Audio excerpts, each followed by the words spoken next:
My name's Jenny, I'm from SOAS Christian Union and we've helped to organise this event here. And we just really want to give a warm welcome to Dr. William Lane Craig and just a big thank you for coming tonight to talk to us. Dr. William Lane Craig is a renowned philosopher and academic author. He's currently a research professor of philosophy at Talbot University in California. And he's debated with many well-known atheists such as Peter Atkins, Sam Harris and Christopher Hitchens. And we're really honoured to have him here tonight. And so I'm just going to welcome him up. If we could just give him a round of applause. Thank you. Well, thank you very much. It's a delight to be with you this evening and to be addressing this very important and existentially significant subject. Can we be good without God? Now, at first, the answer to this question may seem so obvious that even to pose it might arouse indignation. For while those of us who do believe in God undoubtedly find in Him a source of moral strength and resolve that helps us to lead better lives than we should live without Him, nevertheless, it would seem arrogant and ignorant to claim that those who do not believe in God do not often also lead moral, praiseworthy lives. In fact, lives that sometimes embarrassingly put our own to shame. But wait, it would indeed be arrogant and ignorant to claim that people cannot be good without belief in God. But that wasn't the question. The question was, can we be good without God? And when we ask that question, we're posing in a provocative way a meta-ethical question about the objectivity of moral values and duties. Are the values that we hold dear and guide our lives by mere social conventions akin to driving on the left-hand versus the right-hand side of the road? Or are they mere expressions of personal preference, like having a taste for chocolate rather than vanilla? Or are they valid independently of our apprehension of them? And if so, what is their foundation? As the humanist philosopher Paul Kurtz puts it, the central question about moral and ethical principles concerns their ontological foundation, that is to say, their foundation in reality. If they are neither derived from God nor anchored in some transcendent ground, are they purely ephemeral? In his book, The Courage to Be, Kurtz helpfully distinguishes three main views in answer to this question. Theism maintains that moral values are grounded in God. Humanism maintains that moral values are grounded in human beings. And nihilism maintains that moral values have no ground at all and therefore are ultimately illusory and non-binding. Now, how we answer the question before us this evening is obviously going to depend on what we mean by morality. If by morality you simply mean a certain pattern of social behavior which is prevalent among human beings, then obviously that sort of behavior could still go on even if God does not exist. God isn't necessary in order for human beings to exhibit certain patterns of social behavior, which they call acting morally. But if by morality you mean that certain things are really good or evil, that certain actions are unconditionally obligatory or forbidden, then many theists and non-theists alike agree that God is indeed necessary for morality. In the absence of God, morality turns out to be just a human illusion. The same patterns of social behavior might still go on in the absence of God, but it would be a delusion to think that such behavior has any objective moral significance. Accordingly, I'm going to argue tonight that if God exists, then the objectivity of moral values and duties is secured. But that in the absence of God, that is to say, if God does not exist, then morality is plausibly just a human convention. That is to say, morality is wholly subjective and non-binding. We might act in precisely the same ways that we do in fact act, but such actions would no longer count as good or evil, since if God does not exist, objective moral values and duties have no foundation and therefore do not exist. And thus we cannot truly be good without God. On the other hand, if we do believe that moral values and duties are objective, then that provides moral grounds for believing that God exists. Moreover, I shall raise the question, if morality is just a human illusion, then why should we act morally, especially when it runs contrary to self-interest? Or are we in some way held accountable for our moral decisions and actions? I'll argue that theism provides a more coherent view of morality by providing a basis for moral accountability. Consider then first the hypothesis that God exists, whereby God, I mean a personal, supreme being. First, if God exists, then objective moral values exist. When we talk about moral values, we're talking about whether something is good or evil. To say that there are objective moral values is to say that something is good or evil independently of whether anybody believes it to be so. It's to say, for example, that Nazi anti-Semitism was morally evil, even though the Nazis who carried out the Holocaust thought that it was good. And it would still have been evil even if the Nazis had won World War II and succeeded in brainwashing or exterminating everyone who disagreed with them, so that everybody believed that the Holocaust was good. On the theistic view, objective moral values are grounded in God. God's own holy and perfectly good nature supplies the absolute standard against which all actions and decisions are measured. God himself is what Plato called the good. He is the locus and source of moral value. He is by nature loving, generous, just, faithful, kind, and so forth. Sometimes people ask, does God will something because it is good, or is something good because God wills it? The question is a false dilemma. Traditional theism rejects both alternatives. The alternative taken traditionally by theists is that God wills something because He is good. That is to say, the good just is God Himself. He is the paradigm of goodness. Therefore, the good is not independent of God, rather God is the good. So, if God exists, objective moral values exist. Secondly, if God exists, objective moral duties exist. Duties have to do with whether something is right or wrong. Now, you might think at first that the distinction between right and wrong is the same as the distinction between good and evil. But if you think about it for a moment, I think you'll see that this isn't the case. Duty has to do with moral obligation, what I ought or ought not to do. But obviously, you're not morally obligated to do something just because it would be good for you to do it. For example, it would be good for you to become a doctor. But that doesn't mean you're morally obligated to become a doctor.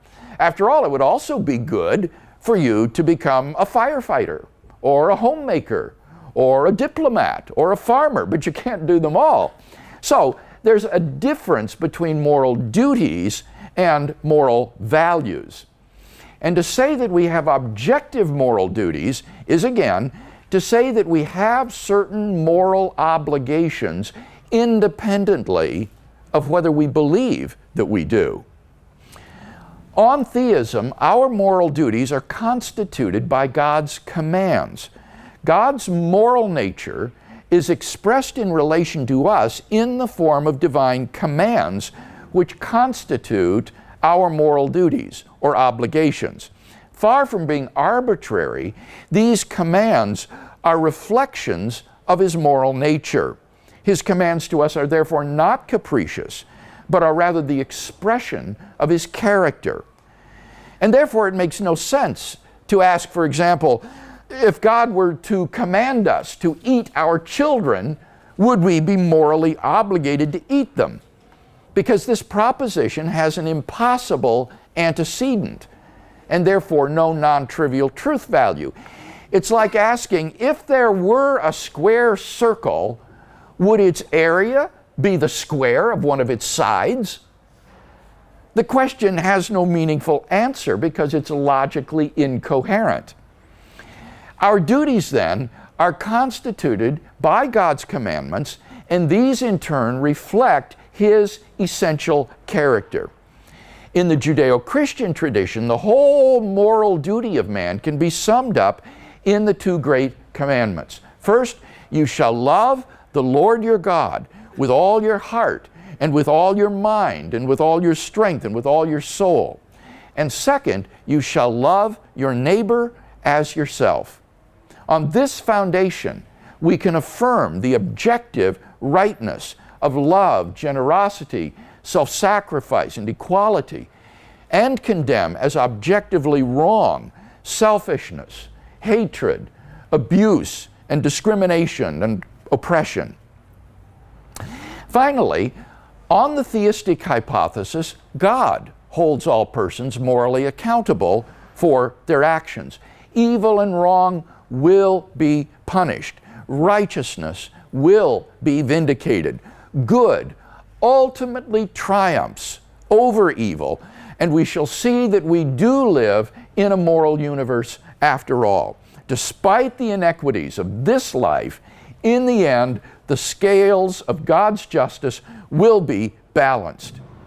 And therefore, the moral choices that we make in this life are infused with an eternal significance. We can, with consistency, make moral choices which run contrary to our own self-interest, and even undertake acts of extreme self-sacrifice, knowing that such decisions are not ultimately empty and meaningless gestures. Rather, our moral lives have a paramount significance.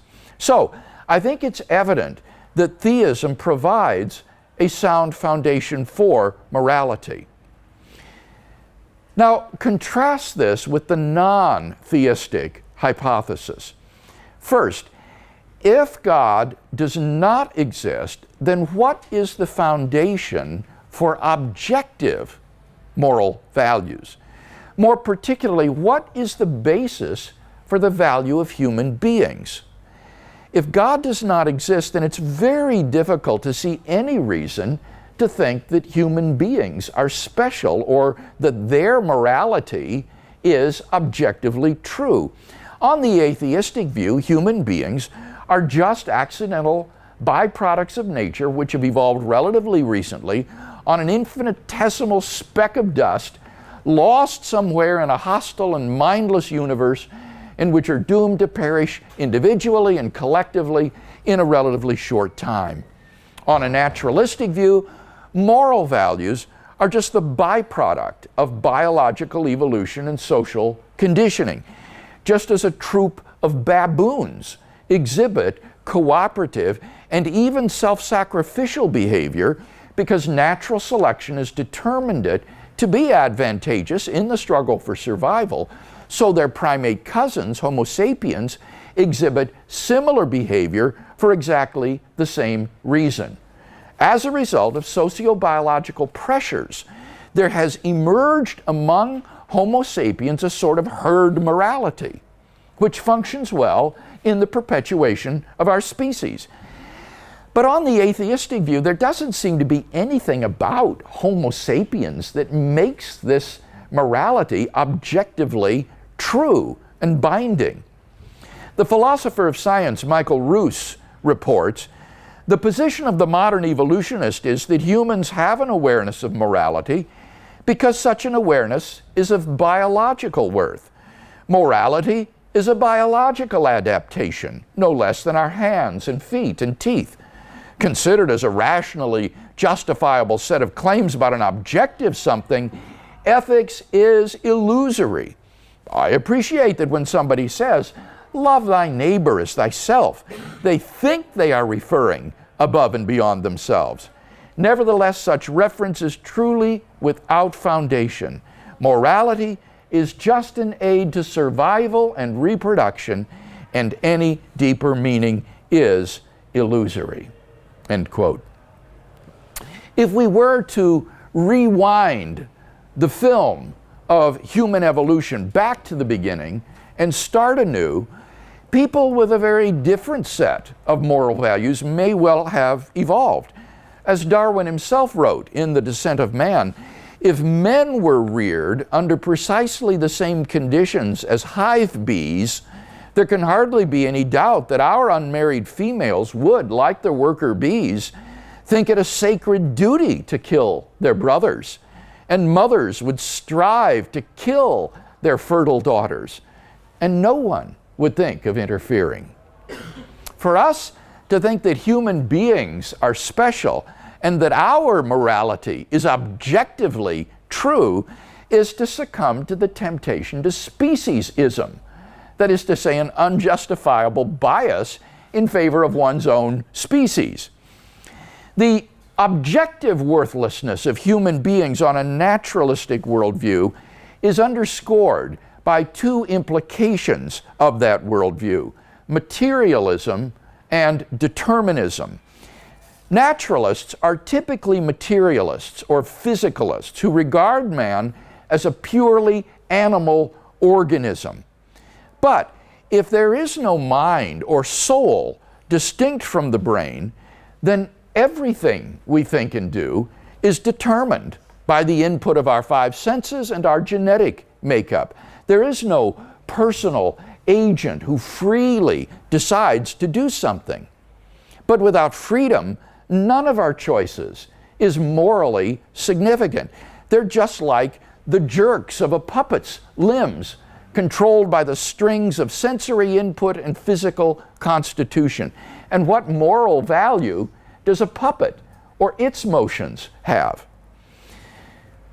Richard Dawkins' assessment of human worth may be depressing, but why, on atheism, is he mistaken when he says there is at bottom no design, no purpose, no evil, no good, nothing but pitiless indifference? We are machines for propagating DNA.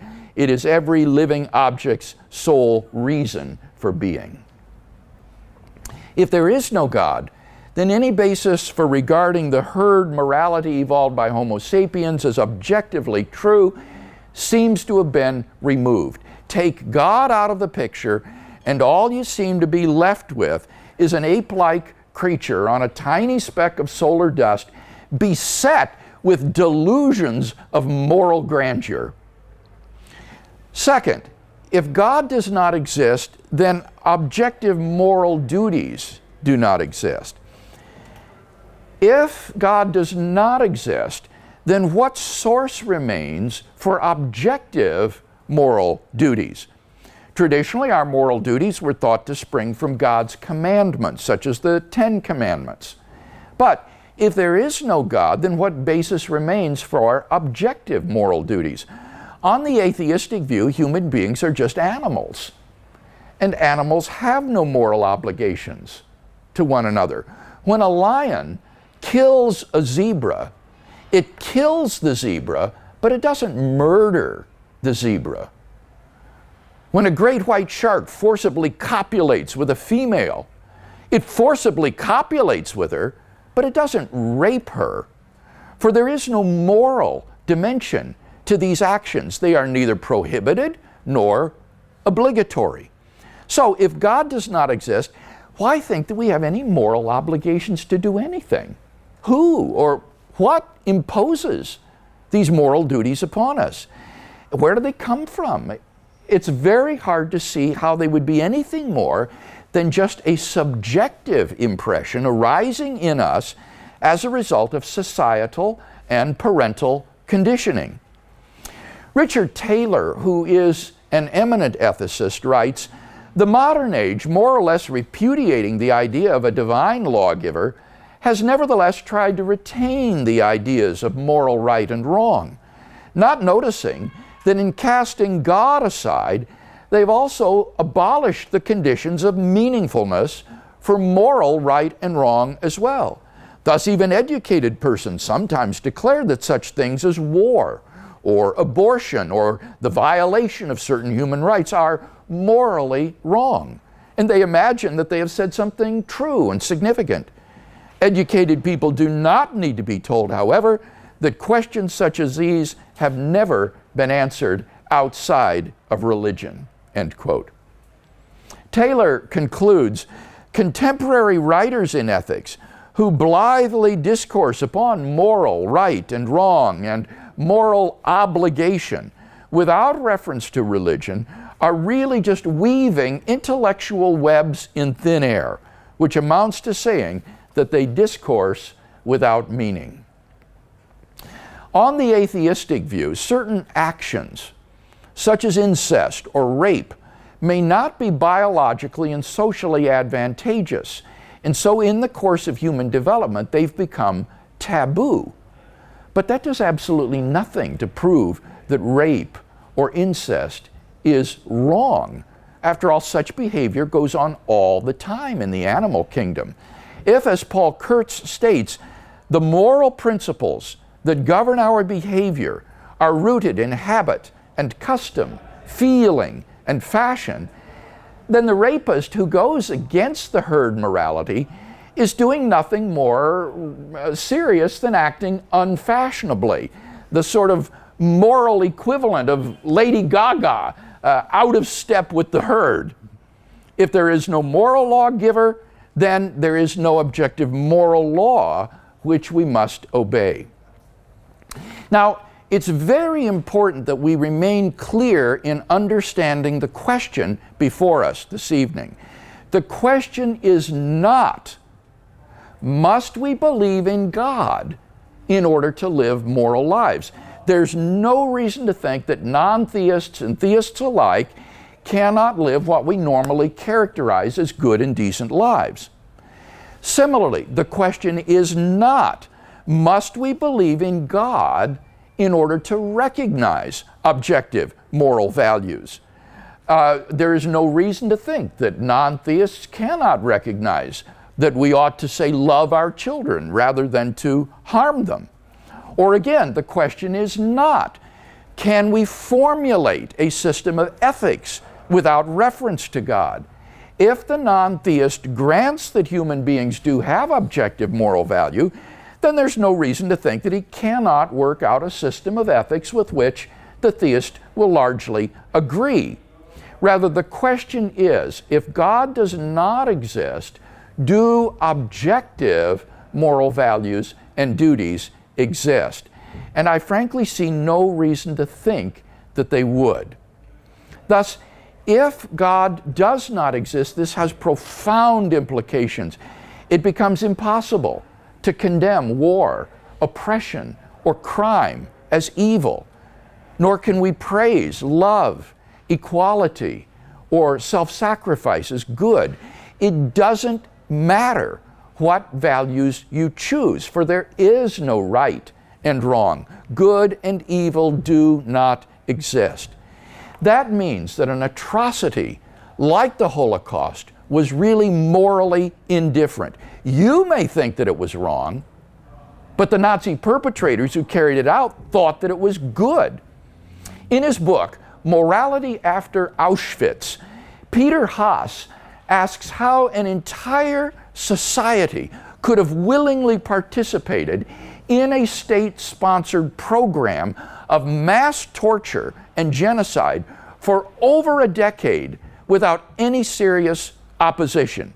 He argues that far from being contemptuous of ethics, the perpetrators acted in strict conformity with an ethic which held that however difficult and unpleasant the task might have been, mass extermination of the Jews and Gypsies was entirely justified.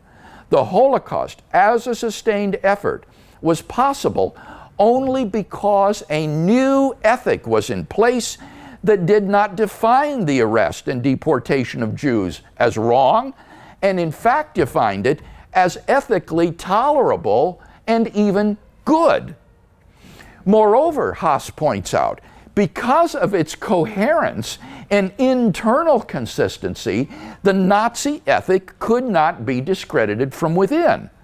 Only from a transcendent vantage point, which stands above relativistic socio-cultural mores, could such a critique be launched. But in the absence of God, it is precisely such a transcendent vantage point that we lack. One rabbi who was imprisoned at Auschwitz said that it was as though a world existed in which all the 10 commandments were reversed. Thou shalt kill, thou shalt steal, thou shalt lie. Mankind has never seen such a hell. And yet, in a real sense, if God does not exist, if naturalism is true, then our world is Auschwitz. There is no good and evil, no right and wrong. Objective moral values and duties do not exist. Finally, my third point, if God does not exist, then there is no moral accountability for one's actions. Even if there were objective moral values and duties under atheism, they're ultimately inconsequential because there's no moral accountability. If life ends at the grave, it makes no ultimate difference whether one lives as a Stalin or as a Mother Teresa. As the Russian author Fyodor Dostoevsky rightly said, if there is no immortality, then all things are permitted. The state torturers in Soviet prisons understood this all too well. Richard Wurmbrandt, who was tortured for his faith in communist prisons, reports, "The cruelty of atheism is hard to believe when man has no faith in the reward of good or the punishment of evil. There is no reason to be human. There is no restraint from the depths of evil which is in man. The communist torturers often said, there is no God, no hereafter, no punishment for evil. We can do what we wish." I have heard one torturer even say, "I thank God, in whom I don't believe, that I have lived to this hour when I can express all the evil in my heart." He expressed it in unbelievable brutality and torture inflicted on prisoners. Given the finality of death, it really doesn't matter how you live. So, what are you to say to someone who concludes that we may as well just live as we please, out of pure self-interest? This presents a pretty grim picture for an atheist ethicist like Kai Nielsen of the University of Calgary. He writes, "We have not been able to show that reason requires the moral point of view, or that all really rational persons should not be individual egoists or classical amoralists. Reason doesn't decide here. The picture I have painted for you is not a pleasant one. Reflection on it depresses me. Pure practical reason, even with a good knowledge of the facts, will not take you to morality." End quote. Now, somebody might say, but look, it's in our best self-interest to adopt a moral lifestyle. But clearly that's not always true. We all know situations where self-interest runs smack dab in the face of morality. Moreover, if one is sufficiently powerful, like a Ferdinand Marcos, or a Papadoc Duvalier, or even a Donald Trump, then one can pretty much ignore the dictates of conscience and live safely in self-indulgence. Historian Stuart C. Easton sums it up well when he writes, "There is no objective reason why man should be moral unless morality pays off in his social life or makes him feel good, there is no objective reason why man should do anything, save for the pleasure it affords him. Acts of self-sacrifice become particularly imprudent on a naturalistic worldview. Why should you sacrifice your self-interest, and especially your life, for the sake of someone else? There can be no good reason for adopting such a self-negating course of action on the naturalistic worldview. Considered from the sociobiological point of view, such altruistic behavior is merely the result of evolutionary conditioning, which helps to perpetuate the species. A mother rushing into a burning house to save her child, or a soldier throwing his body over a hand grenade to save his comrades, is like a fighter ant, which sacrifices itself for the sake of the anthill. Common sense dictates that we should resist, if we can, the socio-biological pressures to such self-destructive activity and choose instead to act in our best self-interest. The philosopher of religion, John Hick, invites us to imagine an ant endowed suddenly with the insights of sociobiology and the freedom to make personal decisions. He writes, "Suppose him to be called upon to immolate himself for the sake of the anthill. He feels the powerful pressure of instinct pushing him toward this self-destruction. But he asks himself, why should he voluntarily carry out the suicidal program to which instinct prompts him? Why should he regard the future existence of a million other ants as more important to him than his own continued existence, since all that he is and has and ever can have is his own present existence? Surely, insofar as he is free from the domination of the blind force of instinct, he will opt for life, his own life." Now, why should we choose any differently? The absence of moral accountability from the philosophy of atheism makes an ethic of compassion and self-sacrifice a hollow abstraction. R.Z. Friedman, who is a philosopher at the University of Toronto, concludes, "Without religion, the coherence of an ethic of compassion cannot be established. The principle of respect for persons and the principle of survival of the fittest are mutually exclusive." We thus come to radically different perspectives on morality depending on whether or not God exists. If God exists, there is a sound foundation for morality.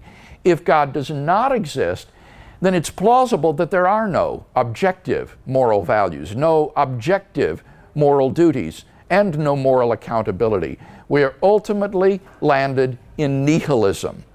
It seems to me, therefore, that God is vitally necessary to morality. Now, as I said, this is actually a conclusion which is accepted by a good many atheist philosophers, including philosophers such as Nietzsche, Russell, and Sartre. Even though the conclusion is a painful one, these thinkers believe that honesty compels them to it. And I'd like to share with you the confession of a philosopher who recently came to understand this. Joel Marx is an atheist philosopher and a former advocate of animal rights. In an article published in August of this year entitled "The Confessions of an Ex-Moralist," Marx describes how he had a kind of anti-epiphany where he came to see that on atheism, his own atheism, he could not affirm the objectivity of moral values and duties. He says, "Could I believe that, say, the wrongness of a lie was any more intrinsic to an utterance than beauty was to a sunset or wonderfulness to the universe? Doesn't it make far more sense to suppose that all these phenomena arise in my breast, that they are the responses of a particular sensibility to otherwise valueless events and entities? Someone else might respond completely differently from me, such that for him the lie was permissible, the sunset banal, and the universe nothing but atoms and the void. He says, if there was one thing I knew in this entire universe, it was that some things are morally wrong. It is wrong to toss chicks, alive and conscious, into a meat grinder, as happens in the egg industry. It is wrong to scorn homosexuals and deny them civil rights. It is wrong to massacre people in death camps. I knew in my soul, with all my conviction, that they were wrong, wrong, wrong. I knew this with more certainty than I knew that the earth was round. Then suddenly, I knew it no more. I was not merely skeptical or agnostic about it. I had come to believe, and still do, that these things are not wrong. I used to think that animal agriculture was wrong. Now I will call a spade and declare simply that I very much dislike it and that I want it to stop. I am simply no longer in the business of trying to derive an ought from an is. I must accept that other people sometimes have opposed preferences, even when we are agreed on all the relevant facts and are reasoning correctly. My outlook has therefore become more practical. I desire to influence the world in such a way that my desires have a greater likelihood of being realized. In the absence of objective moral values and duties, we are simply launched into the will to power, unsustained by moral obligations. And whoever has the power can see that his desires are the ones that have the likelihood of being realized. The challenge confronting the non-theist philosopher who continues to cling to objective moral values and duties after letting go of God is, I think, threefold. One, to explain what is the basis for objective moral values on atheism. In particular, what is the basis for the intrinsic value of human beings? Second, to explain what is the source of objective moral duties on atheism. What makes certain acts obligatory or forbidden if there is no moral lawgiver to command or prohibit them? And thirdly, to explain how on atheism moral accountability exists, or alternatively, why it isn't necessary to morality. But the choice between theism and non-theism need not be arbitrarily made. On the contrary, the very considerations that we've been discussing can constitute moral justification for the existence of God. For example, if we do believe that objective moral values exist, then we shall be led logically to the conclusion that God exists. And could anything be more obvious than that objective moral values exist? This is what is so astonishing about the testimony of Joel Marks. He believed more than anything in all the world that certain acts were wrong. And yet, to preserve his atheism, he gave up belief in the objectivity of moral values. There's no more reason to deny the objective reality of moral values than the objective reality of the physical world.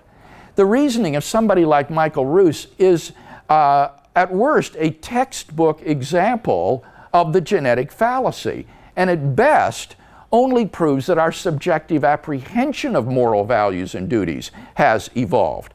But if moral values are gradually discovered rather than invented, then our gradual and fallible apprehension of the moral realm no more undermines the objectivity of that realm than our gradual and fallible apprehension of the physical world undermines the objectivity of that realm. The fact is that in moral experience, we do apprehend a realm of objective moral values that impose themselves upon us. Actions like rape and cruelty and child abuse and brutality aren't just socially unacceptable behavior, they're truly evil. As Michael Ruse himself admits in another context, the man who says that it is morally acceptable to rape little children is just as mistaken as the man who says 2 + 2 = 5. Notice here that Ruse equates our certainty of the moral wrongness of that action with mathematical certainty. By the same token, love, generosity, equality, and self-sacrifice are really good. And people who fail to see this are just morally handicapped. and there's no reason to allow their impaired vision to call into question what we see clearly. And thus, the existence of objective moral values serves to demonstrate the existence of God. Or consider the nature of moral obligation. In moral experience, we sense that certain moral obligations or prohibitions are imposed upon us. I was speaking some time ago at a major Canadian university campus, and I noticed a poster on the wall put up by the Sexual Assault and Information Center, and it read, "Sexual assault. No one has the right to abuse a child, woman, or man." Now, I think most of us would recognize that statement is evidently true, but the atheist can make no sense of a person's right not to be sexually abused by another. The best answer as to the question of the source of moral obligation is that moral rightness and wrongness consists in agreement or disagreement with the will or commands of a holy, loving God. But then it follows that if you do believe in objective moral duties, that some things are really right and wrong, then you should believe in God. And finally, take the problem of moral accountability. Here we find a powerful practical argument for believing in God.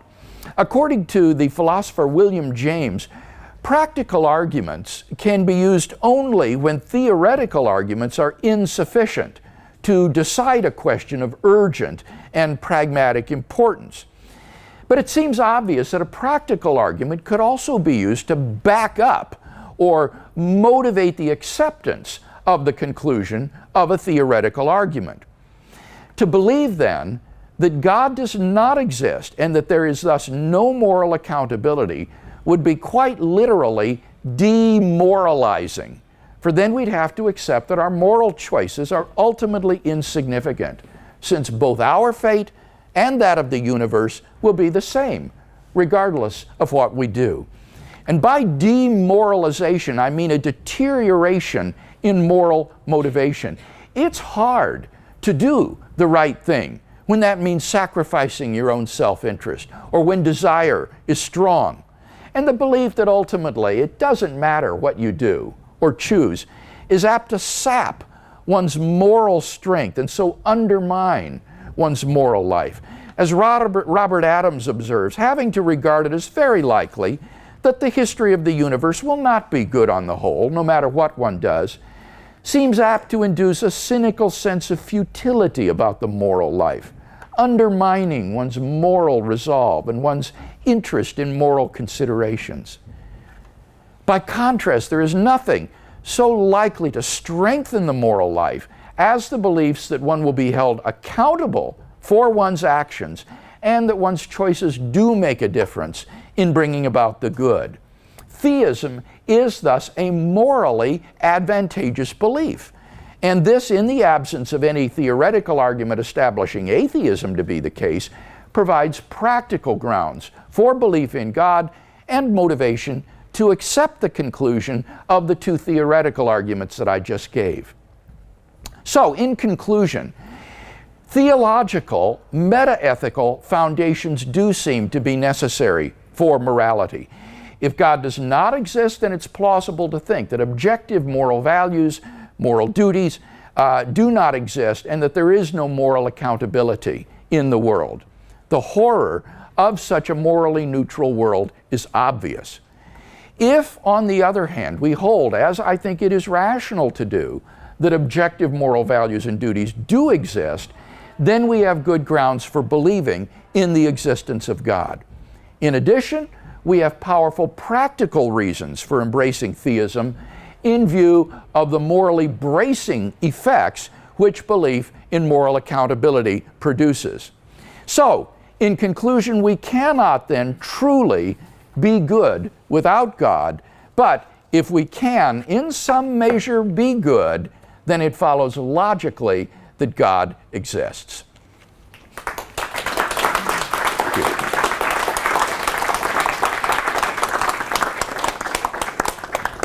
Good evening. Good evening. Yes, I'd like to question your assumption that if morality is entirely human, it's also entirely arbitrary and illusion. I'd like to posit two levels of morality. Firstly, we have abiding morality, which arises in an existential way from our nature as conscious and reflective beings, which implies a certain stance towards other conscious beings.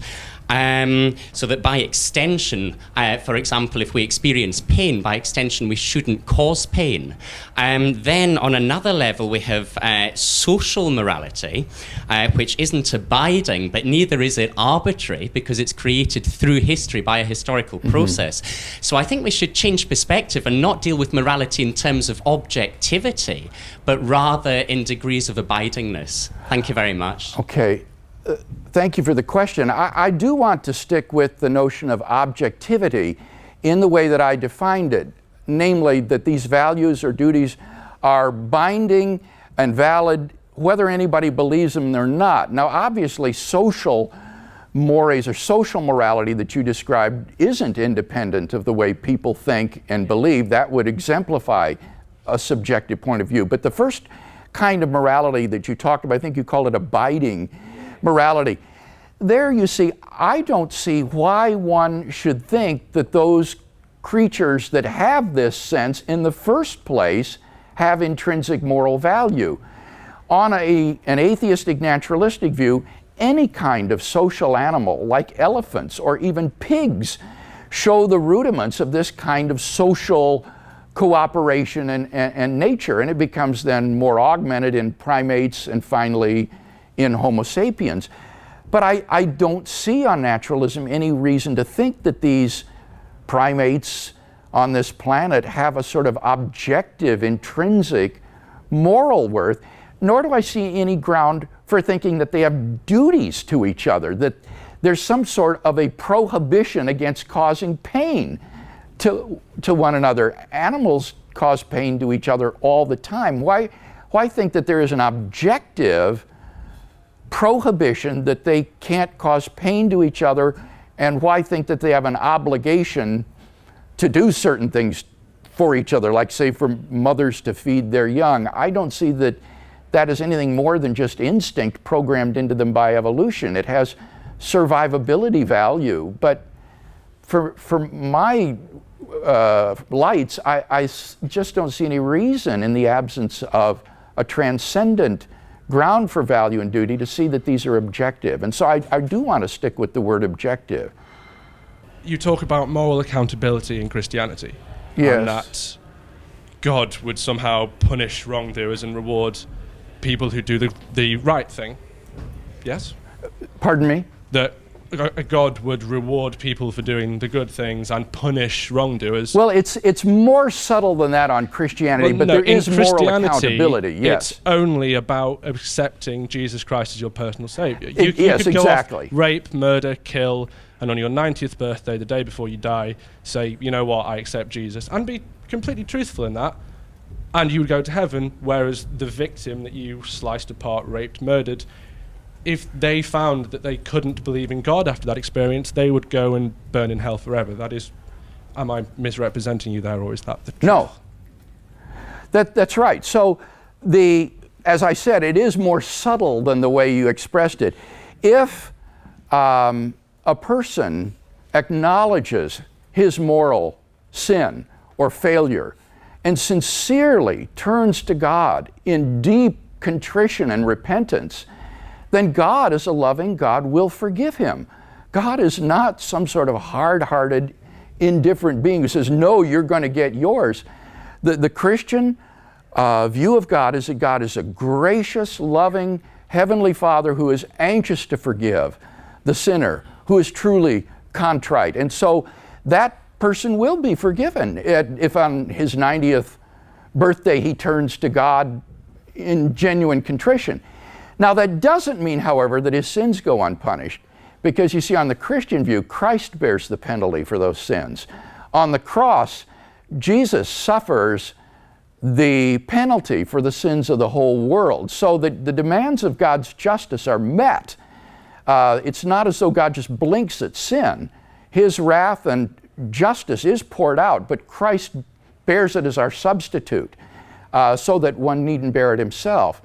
So, yes, I willingly accept that and think it one of the wonderful things about Christian faith, that God forgives sinners no matter how miserable they are, as long as they repent and turn to Him. How do you come from a position of believing in a God to the specifically Christian position? All right. I'll repeat the question. How do I come from believing in a sort of generic theism to belief in Christian theism? My talk tonight hasn't tried to justify Christian theism. Now, I spoke as a Christian in response to the question because that was the way the question was posed. But a Jew or a Muslim would, I think, be perfectly in accord with what I've said tonight. What we need, I think, to ground morality is the idea of a personal, supreme being who is loving, just, holy, fair, impartial, and so forth. And that can be common property of many theisms. So I've not tried to justify a Christian theism tonight, though I am a Christian.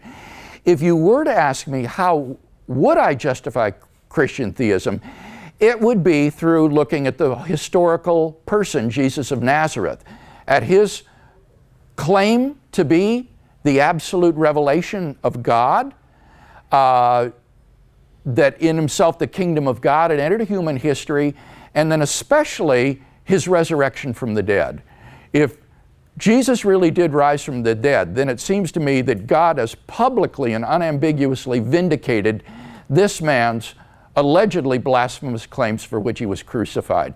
And so my doctoral work at the University of Munich, which is a totally different area than what I've been talking about tonight, was on the historical veracity of the New Testament accounts of Jesus' resurrection.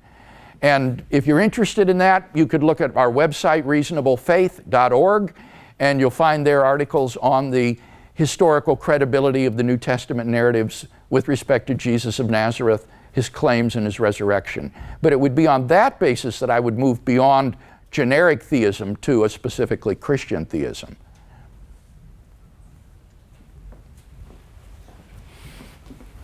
You seem to be making reference to the Euthyphro dilemma. Yes. I've always found that personally a very fascinating dilemma, and I've struggled to see a way out of it.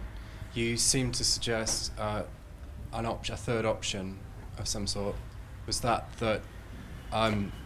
God is good? It is God's nature. Mm-hmm. God's nature is good, and that is where the good flows from. Yes.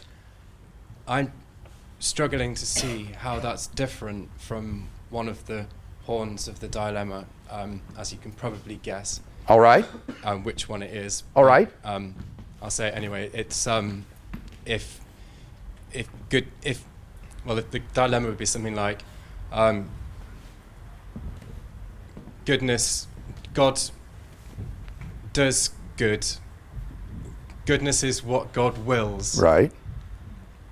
Or God does good because he has some sort of access to a higher standard. Those are the two horns of the traditional dilemma. To read from, yeah. So I can't see the difference between the former of those and your situation. All right, let me speak to that. The question, to repeat again, concerns the so-called Euthyphro dilemma, which I discussed briefly this evening, but without mentioning the name. It comes from a dialogue by Plato called Euthyphro, where a character in the dialogue is asked by Socrates, is something good because the gods will it, or do the gods will something because it is good? And this is supposed to be a dilemma for anyone who wants to base morality or objective moral values and duties in God. And what I want to suggest is that this is a false dilemma. The two alternatives are that something is good just because God wills it. God arbitrarily wills whatever he does, and that's the good, which seems to make the good arbitrary, doesn't it? The other view is that no, there's a good existing independently of God, and God wills in accordance with the good, so that he follows what the good dictates. Now, when you think about it, this isn't a true dilemma, because those aren't contradictories. They don't have the form P or not P. They're not mutually exclusive. There's a third alternative, and that is that God wills something because he is the good. That is to say, his will follows or flows out of as an expression of his own nature, and therefore it's not arbitrary because it reflects the essential nature or properties of God. But neither is the good something independently of God, existing independently of God, to which God is subservient. Rather, God is himself the good. He is the paradigm of goodness. So the answer to the Euthyphro dilemma is that God wills something because he is good. Moral values are grounded in God himself, and God's commandments are reflections or expressions of that moral nature to us, and therefore not arbitrary. This is a solution that's been proposed by philosophers like William Alston, William Wainwright, Philip Quinn, and quite a number of other contemporary theists. And I think it solves a dilemma entirely. It shows that it's not a true dilemma. There's a third alternative. Yes? You made a number of references to differences between animals and humans. And I strongly suspect from your talk that you're not an evolutionist. And my question is, does intrinsic human value, in your view, and the ability for humans to be moral, stem from your belief that humans are created in the image of God, or have the ability to be God-like? Yes. The question was, do I think that the intrinsic value of human beings is grounded in the fact that they're created in the image of God? Yes, that's right. I think that just as God is personal, so we are persons, and therefore have intrinsic moral value, just as God is the ground of moral value. But that's not incompatible with biological evolution. The theory of biological evolution simply describes how this hominid body came to have the form and function that it does. It's only on a naturalistic view, where you deny that there is any soul or mind that is distinct from the body, and you say that I am nothing but my body, and that everything is therefore physically determined, including all of my choices, that I think this becomes negative for human intrinsic value and moral duties. In that case, it seems to me we're, as Dawkins said, just electrochemical machines, and our actions have no moral significance whatsoever.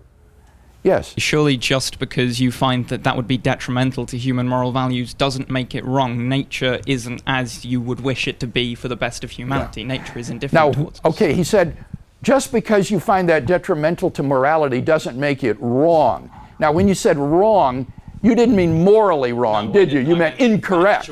Right. Okay, because otherwise that would be a self-refuting position. You're right. My argument tonight is not, isn't this awful? We can't believe in that. Wouldn't it be horrible if atheism is true, and recoil from it? That I haven't said that at all tonight. What I've said is that theism provides a sound foundation for morality because it gives us objective values, duties, and accountability. Atheism doesn't provide a sound foundation because it doesn't give us objective moral values, duties, and accountability. Now, what follows from that is, if you do believe that objective moral values and duties exist, then logically that implies the truth of theism. And so I would simply invite you tonight, do you really believe that there are objective moral differences? Do you think that there's an objective moral difference between taking up a little child in your arms and loving and nurturing it, or cutting that little child's face with a knife and killing it? If you think there is a moral difference between those two actions, then you'll agree with me that there are objective moral values and duties, and then logically that will lead you to belief in the existence of God. So I'm not saying, isn't atheism horrible? let's not believe in him. Rather, I'm appealing to your moral experience of obligation, prohibition, value, and so forth, to ask, do you think that there are objective moral values and duties? And if so, then I want to help you to see that that will imply that you ought to be a theist. We've got time for just 2 more questions. 2 more, to be aware. okay. Yeah. Maybe we'll take one from each side, okay? We'll take this one and then this one, okay? I agree with everything you've said tonight, but I have a slightly different question. Nice and loud so we can... I agree with everything you've said tonight. I'm a believer as well, but I have a slightly different question. Can we be moral without sin? When we ate of the forbidden fruits, can we be moral without sin? We chose sin, and we chose to eat of the forbidden fruit. Yeah. Can we now be moral? Yes, we can, because we can choose between sinning and not sinning. In heaven, there will be no sin. Yeah. Therefore, can we be moral? Will we have free will in heaven? Well, this is a question on which Christian theology... Oh, I should repeat the question. He wants to know, can we be moral without sin?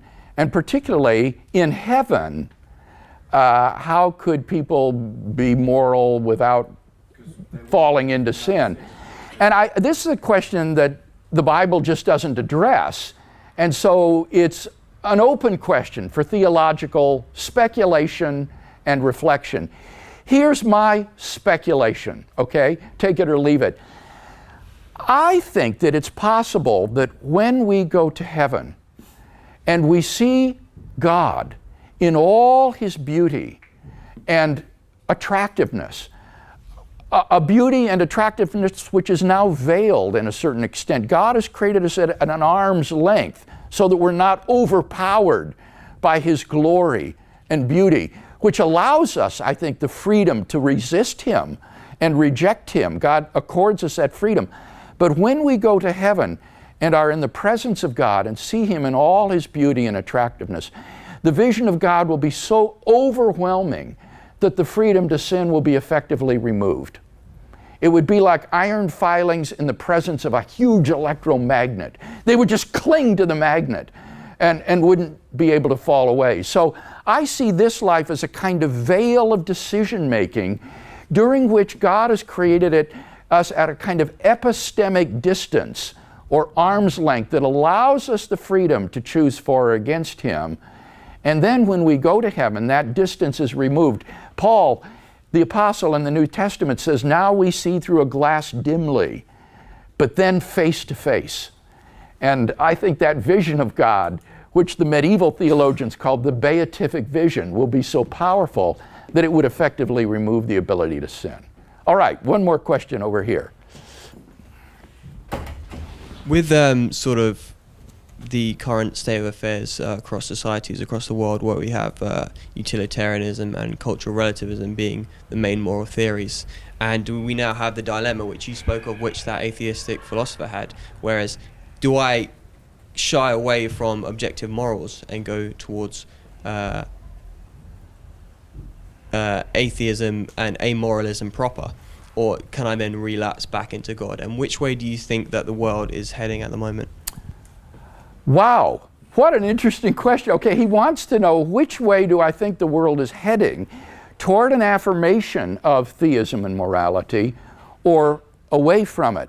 And I think, as I reflect on that question, and it's one I'm very interested in, I think that the world, the globe, is like a body of water in which there are tides that run in different directions, so that in one place the tide is rising, but in another part of the world it's receding.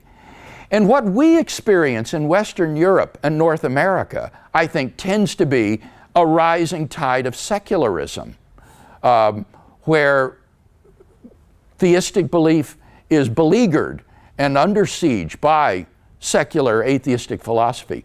But that is not the global picture. The global picture is that Christianity today is growing at rates that are unprecedented in the history of mankind, faster than the explosion of the world's population in Asia, In Africa and in Latin America, Christianity is growing at unprecedented rates. In China, for example, there are probably 10% of the Chinese population today that is Christian, evangelical Christian. In South Korea, it's like 33%. I understand from reading missions handbooks on world demographics that I think it was in 1989, the number of Christians in Asia surpassed the number of Christians in North America. And in 1991, the number of Christians in Asia surpassed the number of Christians in the entire Western world. So Christianity is not a white man's religion. Today, if anything, Christianity is an Asian religion predominantly. So there are rising and receding tides that are different globally, and we are experiencing now a massive shift toward what's called the global south, as Latin America, Africa, and certain parts of Asia turn in unprecedented numbers to faith in Christ. And the challenge for those of us in the West who are Christians is to bring revival to the moribund Western church, to be salt and light in an increasingly secular society, and to try to call people to faith in Christ. And that's basically the reason that I'm here in England on this trip, is because as a young man, I became a Christian. I wasn't raised in a Christian home or a church-going family, but my life was turned upside down as a teenager when I first heard the message of the gospel of Christ and came to know God and His forgiveness in a personal way. And I love to share this good news with university students that are about the same age that I was when my life was turned around. So that's part of the project that I'm involved in personally, in trying to bring and articulate this good news in such a way that it can meet with a resonance in an increasingly secular society. Well, thank you for your attendance tonight and hearing me out.